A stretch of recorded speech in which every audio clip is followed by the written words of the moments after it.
Assalamu alaikum. Урматтуу Бишкек шаарынын тургундары. Кече кайрылдык элек. Мына бүгүн жаап, тешиктин, арыктын үстүн жаап, темирди коюп, буну чекеге алып коюптур. Кече кайрылгандар үчүн мына эми буну мен алып койсом болот, тетиге. Таштанды чакасын жанына апарып койсом болот. Бұл менің таштандым емес, менден чыққан мусор емес. Бұны бирөө жакшылык үчүн ол жер жауып койгон болчу.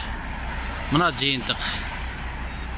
Ушул жерде соцсеттен жок дегенде соцсеттен көрүп, жыйынтык берип келип алмаштырып кеткен мэриянын кызматкерлерине рахмат.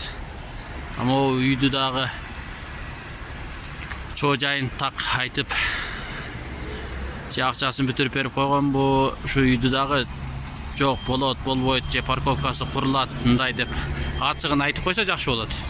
Мына эми азыр могу шкафты мен наркотикке алып өтүп коеюн соопчулук үчүн. Эми бул жерде турбасын да.